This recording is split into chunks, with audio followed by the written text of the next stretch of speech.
Indian National Lokdal के वरिष्ठ नेता चौधरी अभय सिंह चौटाला ने चंडीगढ़ में प्रेस वार्ता करके भाजपा व कांग्रेस पर बड़ौदा उपचुनाव मिलकर लड़ने का आरोप लगाकर न केवल सनसनी फैला दी है बल्कि उन्होंने तथ्य भी पेश किए हैं। और इतना ही नहीं, विकास कार्यों के बारे में चौधरी अभय सिंह चौटाला ने स्पष्ट कहा है कि अगर बड़ौदा का विकास कार्य हुआ है तो चौधरी ओम प्रकाश चौटाला की सरकार में हुआ है 2001 और 2005 तक। न तो कांग्रेस ने विकास कार्य करवाए और न ही भाजपा और जजपा की सरकार ने बड़ौदा का विकास कार्य करवाए। आप देखिए चौधरी अभय सिंह चौटाला की पत्रकार वार्ता में चौधरी अभय सिंह चौटाला ने क्या क्या कहा है। धन्यवाद।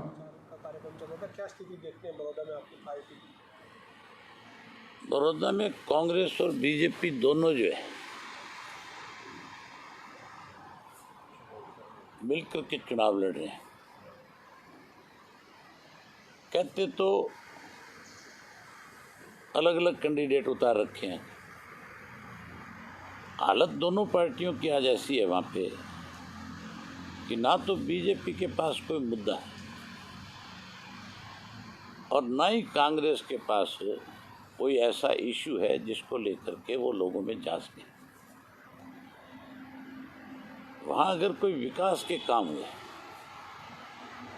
अगर किसी सरकार में लोगों को जो आम जनता के लिए जो काम, जिसको कह सकते हो आप पर्सनल नहीं, मतलब पब्लिक का जो काम, वो सारे के सारे काम जो है चौटाला साहब के वक्त में हुए 2000 से 2005 में।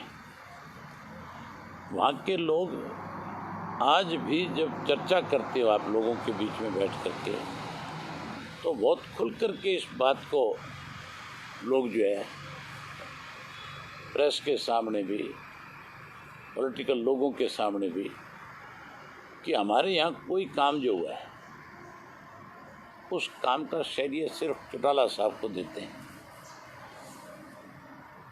कांग्रेस के पास 10 साल गवर्नमेंट रही और उस 10 साल के शासनकाल में जहाँ हुड्डा साहब ये कहते थे कि मेरी एक आंख रोहतक है, एक आंख सोनीपत है, मुझे दोनों में कोई फर्क नहीं है। बड़ौदा में जाओगे तो लगता है कि वो एक आंख जो है उन्होंने नहीं बंद कर ली। एक भी किसी गांव में कोई छोटा मोटा काम उन्होंने ऐसा नहीं किया जिसकी वजह से वो ये कह सकें कि भी आपके वोट को मैं आप इसलिए आपसे मांगने हूँ कि मैंने आपको फैसिलिटीज प्रोवाइड करी अपनी गवर्नमेंट के दौरान। सिर्फ एक बात कहते हैं कि हमने मेडिकल कॉलेज खोल दिया लड़कियों को, जो हॉस्पिटल पहले वो मेडिकल कॉलेज बना था खानपुर वाला जो है, उसकी बात करते हैं। जो मूलभूत सुविधाएं लोगों को देनी चाहिए थी, चौटाला साहब ने 2000 से 2005 में जब चीफ मिनिस्टर थे, वहाँ के लोगों की सबसे बड़ी जो समस्या थी वो शुगर मिल को लेकर के थी, और वहाँ कोई शुगर मिल नहीं थी। गन्ना सबसे ज़्यादा और बड़ी क्वांटिटी में लोग गन्ना पैदा करते हैं।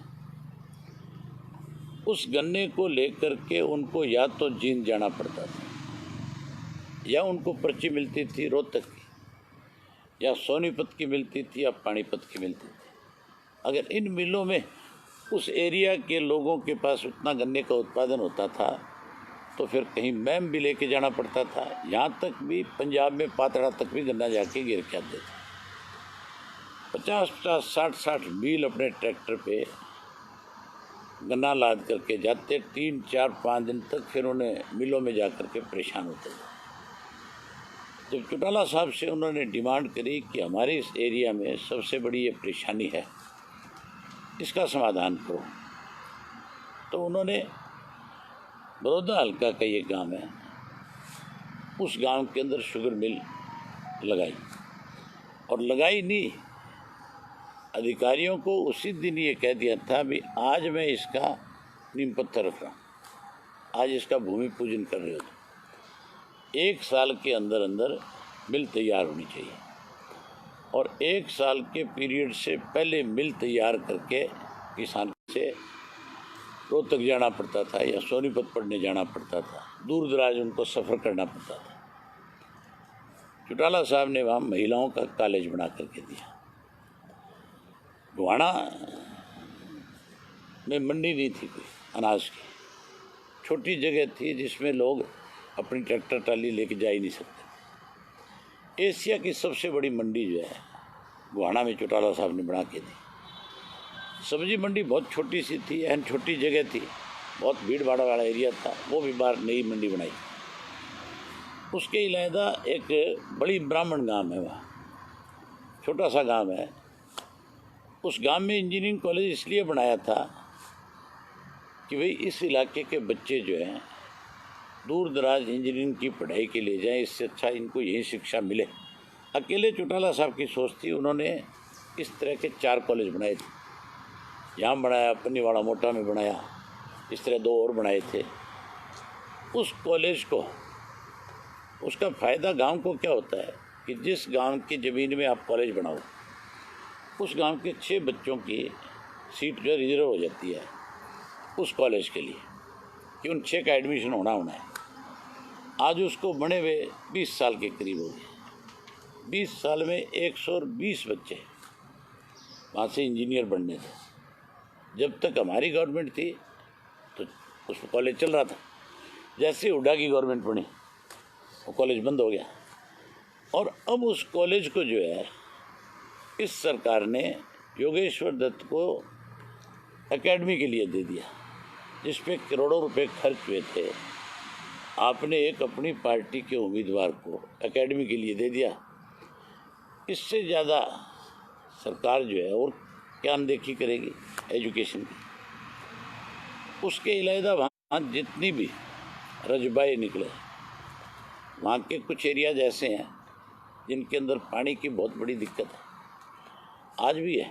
ये नहीं है कि सारा कुछ ठीक हो गया। वहाँ पे कई तो गांव ऐसे जहाँ पीने का पानी भी नहीं है। वहाँ पे अलग अलग 12-13 रजबाए चौटाला साहब ने बना करके दिए, जहाँ बंजर ज़मीनें जो है वो आखिरी छोर तक पानी उनके जाने की वजह से उपजाऊ होगी, लोगों की इनकम बढ़ी उससे। आज भी इस बात की चर्चा है कि भाई अगर किसी ने किसान के खेत को पानी दिया तो चौधरी ओम प्रकाश चौटाला जी ने दिया। उसके अलावा बहुत सारे स्कूल हमारे टाइम में अपग्रेड हुए, वहाँ पे बहुत सारी नई डिस्पेंसरियाँ खुली, अलग अलग गांव में ज़रूरत के हिसाब से जगह जगह पे डिस्पेंसरियाँ भी खोल के दी। हुड्डा साहब के राज में तो 10 साल भैंसवाड़ गांव के लोगों ने जोर लगा लिया था। उस भैंसवाड़ गांव में उन्होंने कॉलेज नहीं बना करके दिया। 6 साल बीजेपी ने निकाल दिए और बीजेपी के लोग कहते हम 500 करोड़ का प्रोजेक्ट लेकर के आए। अगर तुम्हें बड़ौदा की इतनी चिंता थी तो फिर ये प्रोजेक्ट तो सरकार बनते ही लेके आने चाहिए थे, फिर 6 साल क्यों निकाले। बाई इलेक्शन आ गया, बीजेपी को पता है इस बात का कि तुम्हारा कुछ नहीं बटना, वहाँ पे जमान जब तो नहीं है, इसलिए लोगों के बीच में इस तरह का लालच देने की बात करते हैं। प्रोजेक्ट 500 करोड़ के बताते हैं, अलग अलग पैसा गिनाते हैं इस प्रोजेक्ट के लिए ये है, इसके लिए ये है। कहीं कोई एक भी छोटी मोटी जगह एक्वायर नहीं हुई, किसी पंचायत ने उनको जगह दी नहीं, सिर्फ अखबारों में और खाली पुलाव है, इसके अलावा कुछ नहीं किया। आज वहाँ पे जो चुनाव हो रहा है वो इस बात को लेकर के है कि किसने काम किया और किसने अनदेखी करी। वहाँ का मतदाता बहुत समझदार और शाना है। इस चुनाव के अंदर चौधरी ओम प्रकाश चौटाला ने जो काम किए उन कामों पे मोहर लगाएगा और आप देखना अगले 2-3 दिन में चुनाव किस तरह से करवट लेगा। आज की तारीख में भी सबसे अपर एंड हमारा है, लेकिन अगले 2-3 दिन बाद एकदम से चुनाव बहुत ऊपर आ जाएगा। 31 तारीख को हमने बड़ा जलसा रखा है, मैं आपको इनवाइट करने आया था, आप 31 को बड़ौदा जरूर आओ। और 31 तारीख को हमारे साथ एक ऐसा लीडर आएगा, एक ऐसा नौजवान आएगा जिसने गरीब की, कमज़ोर की, खास करके शेड्यूल कास्ट की, चाहे वो चमार है, चाहे वाल्मीकि है, चाहे धाणक है, पिछड़े वर्ग के लोगों की, उसने एक लड़ाई लड़ी भीम आर्मी के नाम से। चंद्रशेखर आज़ाद जो है वो हमें समर्थन देने आएगा। चंद्रशेखर आज़ाद उन लोगों के साथ जाके खड़ा होता है जो गरीब का सहारा बनते हैं, और उन्होंने ये फैसला इसलिए लिया कि उनको पता था कि Indian National Lokdal party Chaudhary Devilal का लगाया हुआ पौधा है, और चौधरी साहब ने हमेशा कमज़ोर व्यक्ति की लड़ाई लड़ी। चौटाला साहब ने भी कमज़ोर के साथ न्याय किया। और आज की डेट में इस हरियाणा प्रदेश के अंदर जिस तरह की सरकार आज चल रही है, जिस तरह का रवैया सरकार का है, उससे लगता नहीं कि हरियाणा प्रदेश में कहीं सरकार नाम की चीज़ है। आज तो जंगल राज है पूरी तरह से। इस जंगल राज को कैसे पटड़ी पे लाया जाए, इसके लिए हमें इस तरह के लोगों को अपने साथ जोड़ेंगे और हरियाणा के लोगों के साथ न्याय कराने के लिए, जहां इस इलेक्शन में, केवल इलेक्शन तक नहीं, इलेक्शन के बाद भी इस लड़ाई को बहुत बड़े तरीके से लड़ेंगे। बीजेपी से तो लोग जो है आज इतना खार खाए बैठे हैं, जो 3 कानून इन्होंने बनाए कृषि को लेकर के, जिस तरह से किसान के ज़मीन को कैसे ज़मीन से बेदखल किया जाए, उसकी ज़मीन बड़ी कंपनी के हाथों में सौंपी जाए, किस तरह कंपनी वालों को इस बात की छूट दी जाए कि भी आप अपना एग्रीमेंट बनाओ और जब चाहो आप अपना एग्रीमेंट उनसे ख़त्म कर लो, आप उसकी ज़मीन के ऊपर लोन भी ले सको, आपके खिलाफ़ वो कोर्ट में भी ना जा सके। कैसे किसान को मारने के लिए इस तरह के कानून इन्होंने बनाए, इसको लेकर के भी लोगों ने एक फैसला कर रखा है कि भाजपा को किसी भी हालत में हम अपने यहाँ से जीतने नहीं देंगे। और जीतना तो बहुत दूर की बात है, जमानत भी नहीं बचने देंगे इनकी। जो जेजेपी के लोग हैं, जो बीजेपी के गठबंधन में अपने आप को कहते हैं कि हम सरकार के बहुत खैर ख्वाह हैं, उनका कोई बड़ा नेता जाएगा तो मुझे लगता है कि उसको भी बहुत लोगों की करारी सुन करके आनी पड़ेगी। आज की तारीख में आपने देखा होगा, भूपेंद्र सिंह हुड्डा में जाता है, ये कहता है मैंने तुम्हारे लिए बहुत काम किया है, तुम्हें बहुत रोजगार दिया है, बहुत नौकरी लगाई है, तो कैसे लोगों के विरोध का सामना करना पड़ता है। और फिर हुड्डा ये कह करके जान छुटाता है तेरा रह गया होगा। जब वो ये पूछते हैं कि मेरा नहीं, तू गांव में एक नाम बता दे कि तेने किसको नौकरी लगाया, तेरे राज्य में कौन नौकरी लगाया, तो फिर इनके पास कोई जवाब नहीं है, फिर ये भागते हैं मैदान छोड़ करके। हम ये नहीं कहते कि भी हमने कोई हर घर में नौकरी दी थी, लेकिन हम ये ज़रूर कह सकते हैं कि हमने उस इलाके के आम आदमी के लिए काम किए, जिससे आम आदमी को फ़ायदा मिला। एक अगर रजवाया किसी गांव में जाता है तो आप ये मान के चलो उस घर का एक बच्चा उसी दिन नौकरी लग जाता है, क्योंकि उसको नहर का पानी मिलेगा, अच्छा पानी मिलेगा, उससे अच्छी फसल होगी उसकी। तो जब अच्छी फसल होगी, बंजर भूमि जब उपजाऊ हो जाएगी, तो उसके घर में रोज़गार आ गया कि नहीं आ गया एक तरह से। तो ये तरीका होता है लोगों की मदद करना। सरकार का काम है कि लोगों को ज़्यादा से ज़्यादा फैसिलिटीज़ प्रोवाइड कराओ। वहाँ तो ये हालत है आज भी कि कई गांव ऐसे हैं जिनमें पीने के पानी की दिक्कत है। भूसाना गांव है, उसमें तो जनसभा करने गया हुआ था, और लोग बैठे थे 100-150 के करीब, औरतें भी बैठी थी। वहाँ ये चर्चा किसी ने आके कर दी कि पानी आ गया।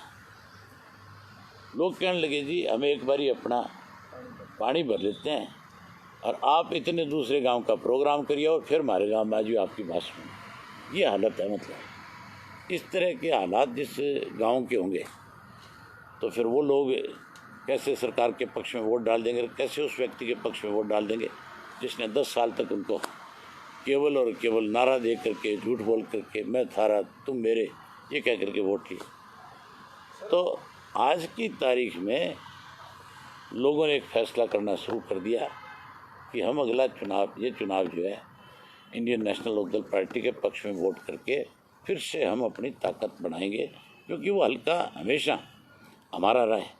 ये तो कहते हमारा गढ़ बन गया, उनसे गढ़ बनने वाले से पूछ लो। हमारा जो उम्मीदवार था पिछले 2 दफ़ा में, इससे पिछली बारी में नहीं, इससे इस बारी नहीं, इससे पिछली बारी में जो इंडियन नेशनल लोकदल पार्टी के टिकट पे लड़ा था डॉक्टर कपूर, 1100-1200 वोट से आ रहा है, एक बारी 2000 के करीब वोट से आ रहा है। तो गढ़ होता तो फिर 50,000 से हारता कि नहीं हारता। गढ़ कहाँ है? गढ़ तो हमारा ही है। आज भी लोग जो है डंके की चोट पे कहते हैं कि हम तो चौधरी देवीलाल की नीतियों में विश्वास रखते हैं और हम चौधरी देवीलाल की नीतियों को अपनाएंगे और इंडियन नेशनल लोकदल पार्टी को यहाँ से जिता करके भेजेंगे। सर, सीएम और डिप्टी सीएम का ज्वाइंट कार्यक्रम जो है वो जारी हुआ है 30 और 31 को। सीएम और डिप्टी सीएम एक साथ कई जगह पर गांव में अलग अलग जाकर जनसभाएं करेंगे, और ये क्या मैसेज देने की कोशिश हो रही है? गठबंधन का उम्मीदवार जो है उसके पक्ष में दोनों दल मिलकर, दोनों न्यारे न्यारे इसलिए नहीं जा सकते ना, भाई न्यारा न्यारा विरोध होगा। दोनों इकट्ठा विरोध करवाने जाएंगे अपना, और जाएंगे पुलिस के साए में। मुझे लगता है जब ये जाएंगे वहाँ पे इतनी बड़ी फोर्स इनको लगानी पड़ेगी कि बजाय कोई आदमी के पुलिस ही पुलिस दिखाई देगी। ये जितना जाएंगे उतना ही हमारा बेनिफिट होगा। हम तो ये कहते हैं कि ये रोज़ जाएं बेचारे, ये जा नहीं रहे। मुझे इस बात को लेकर के भी हैरानी है कि बाई इलेक्शनर जा क्यों नहीं रही है। इनके जाने के बाद तो फिर तो मामला अपने आप उबाड़ा मार देगा। ये जा कर के क्या कहेंगे? बड़ी हैरानी की बात है। वो दिग्विजय गया, कहता है 6 साल में बीजेपी ने काम किया। तो तुम्हें शर्म आनी चाहिए बात करते हुए। तुम 5 साल तक तो इस बीजेपी को, वो हमारे कहावत है बोला, धो के भिगो के जूत को, इनके जूत मारे तुमने, गालियाँ दी, इनके खिलाफ पता नहीं क्या क्या बोले, और आज तुम खड़े होके कहते हो 6 साल में बीजेपी ने काम किया। तो फिर कंजरो 5 साल काम कर गए थे तुम, पहले इस बीजेपी की तारीफ करने लग जाते, फिर इस बीजेपी को गाली क्यों दे रहे थे? मतलब किस तरह रंग बदलते हैं लोग। जो कल तक गाली दे रहे थे आज वो बढ़ाई कर रहे हैं। जब वो गांव के लोगों के बीच में ये बढ़ाई करेंगे, गांव के लोग जूत नहीं काटेंगे इनके ऊपर। उसी वक्त कहेंगे लोग, कहेंगे तुम बड़े बदलो भाई, बहुत जल्दी तुम अपनी भाषा बदलने का काम करते हैं। कुछ नेता इधर उधर पार्टी बदल रहे हैं। आज भी कोई जगदीप मलिक है, कांग्रेस के नेता हैं, टिकट के दावेदार थे बड़ौदा से, वो आज सीएम की मौजूदगी में दिल्ली में बीजेपी ज्वाइन कर रहे हैं। ऐसे 1-2 नेता इधर और अल्ट-पल्ट हुए हैं। सर, इन चीज़ों से कोई फर्क नहीं पड़ता। ये सिर्फ और सिर्फ एक अखबार की न्यूज़ है। अब चाहे कोई छोड़ के जाए, कोई किसी को ज्वाइन करे, लोगों ने फैसला कर रखा है, लोगों का मन है। वोट तो उस मतदाता का है, ना कि उस दल बदल करने वाले व्यक्ति का। जो वोट जो है उसने एक फैसला कर लिया कि हमने इनको सबक सिखाना है। तो आपको लगता है कि चुनाव जो है सरकार की लोकप्रियता के लिए मैंडेट होगा लोगों के मन में? क्या जिस तरह से सुनने में चर्चा है कि सरकार सरकारी मशीनरी का खूब जोरदार तरीके से दुरुपयोग कर रही है। यहाँ तक भी वीडियो के माध्यम से, टीडीपीओ के माध्यम से, डीसी के माध्यम से सरपंच और पंचों को बुलाया जाता है। उनको बैठ करके पहले तो लालच देते हैं। पहले तो ये कहते हैं कि आप बताओ कितना पैसा चाहिए, आप जितना आप कहोगे आपको देंगे, लेकिन तेरे गांव के अंदर हमारी पार्टी जीतनी चाहिए। और जब कोई सरपंच ये कह देता है कि मैं मेरे गांव में जीत की गारंटी कैसे ले सकता हूँ, ये तो गांव के लोगों ने वोट देने हैं, तो फिर उसको डराते हैं। फिर उसको ये कहते हैं कि हम तेरी इंक्वायरी कराएंगे, और इंक्वायरी में जब तू फंसेगा, हमारा 4 साल राज हो रहे थे, फिर तेरे खिलाफ मुकदमे दर्ज होंगे, फिर तेरे को जेल भी जाना पड़ेगा, तो तू सोच ले अच्छी तरह से। पर कोई मतदाता डराने और धमकाने से या लालच में आकर के वोट नहीं देता। वोट तो अगर आप अच्छे काम करोगे तो लोग अपने आप दे देंगे। अगर लोगों के मन में आपके प्रति कोई अच्छी भावना नहीं होगी तो लोग आपको बाहर का रास्ता दिखा देंगे। ये जो तरीका इन्होंने अपना रखा है, इसकी हमने इलेक्शन कमीशन में शिकायत भेजी है। हम कुछ सरपंचों से पंचों से एफिडेविट कलेक्ट कर रहे हैं कि भाई आप हमें एफिडेविट दो, ताकि हम एफिडेविट के साथ इनकी कंप्लेंट करें कि सरकारी मशीनरी का दुरुपयोग हो रहा है। ये जितना दबाने की कोशिश करेंगे इतना ही लोग और मुखर होंगे, इनके खिलाफ लड़ाई लड़ेंगे। चौटाला साहब, जिस तरह से चौटाला साहब भी प्रचार कर रहे हैं और बाई इलेक्शन में, और अभी बताइए कि जिस तरह से आपने उम्मीद की है कि भारी जनसमर्थन जो है वो मिलेगा इस बाई इलेक्शन में नैलो को, तो आने वाले टाइम में ये कितना फ़ायदेमंद होगा नैलो के लिए? आप पहले 31 तारीख को बड़ौदा आओ, मैं आपको निमंत्रण देता हूँ। जिन लोगों ने हमारे खिलाफ बेहुदा प्रचार किया था, लोगों ने फैसला कर लिया कि उनकी ज़बान बंद कर देंगे। आप 31 को आओगे, 31 का जलसा जो है टोटल प्योर बड़ौदा के लोग होंगे उसमें। हम गुवाड़ा के भी किसी गांव के व्यक्ति को नहीं बुलाएंगे, हमारी पार्टी के कहीं और निमंत्रण नहीं देंगे। और उस जलसे में आप स्वयं ये बात मान जाओगे कि लोगों ने फैसला कर लिया, लोगों ने मन बना लिया, लोग हमें इस सीट को जीत करके देंगे। राजनीति कोई दुकान नहीं है जिसमें नफ़ा और नुकसान देखा जाता है। राजनीति का मतलब है लोगों में विश्वास, और हमारी पार्टी के प्रति हमेशा लोगों का एक विश्वास रहा है कि हमने हमेशा कमज़ोर वर्ग के लोगों की लड़ाई लड़ी है। कमज़ोर वर्ग के लोगों को हमने हमेशा एक उनका सहारा बन के न्याय करवाया है। जी, ये चुनाव के बाद आप राज्य में कैसा राजनीतिक माहौल देखते हैं कि चुनाव परिणाम जो है, क्या राजनीति में, हरियाणा की राजनीति में क्या बदलाव लाएंगे? आपको मैं एक छोटी सी बात बताऊंगा, आप उसी में आपको समझ आ जाएगी कि भी जो मैं कह रहा हूँ वो ठीक है। सेशन बुलाया 5 तारीख, और 2 दिन का सेशन करेंगे, ज़्यादा से ज़्यादा 5 और 6 का सेशन बुलाओ 10 के बाद। लोकप्रियता का तो वहाँ पता लगेगा ना। इनको पता है कि तुम चुनाव हारे हुए हो, इसलिए सेशन 5 और 6 को बुलाया। अदरवाइज क्या जल्दी थी? किस चीज़ की जल्दी थी? दिवाली के बाद बुला लेते। इसलिए जल्दी बुलाया है ताकि फिर विधानसभा के अंदर कहीं आंख से आंख मिलाने की बजाय ज़मीन की तरफ ना देखना पड़े।